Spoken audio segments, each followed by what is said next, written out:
Знам дека повеќето од вас кои ќе го гледате ова видео ќе помислите дека се наоѓаме во огромна некоја депонија за ѓубре.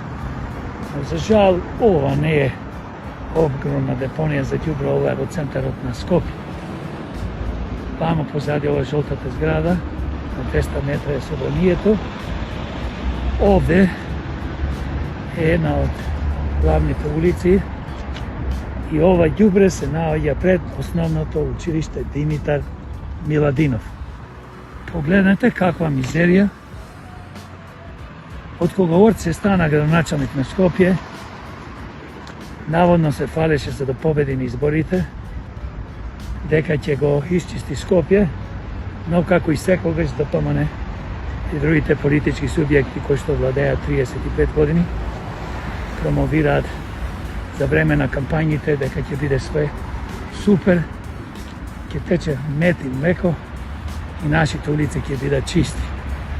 Но тоа не е вистина, ова е дел од оградата и основното училиште Димитар Миладинов. Демократи репортираат, еве го ѓубрето, ова е влезо, погледнете, ова е катастрофа, овде дечиме учат, но никој не води грижа за здравјето и се разбира, градоначалникот заедно со 45 советници собрани таму, лапаат пари, земаат високи плати и хонорари.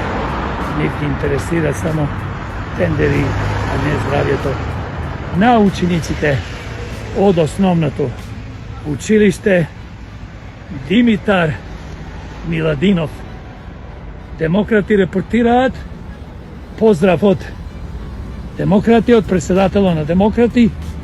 Ќе продолжиме да ја кажуваме вистината за Скопје и за другите градови низ Македонија.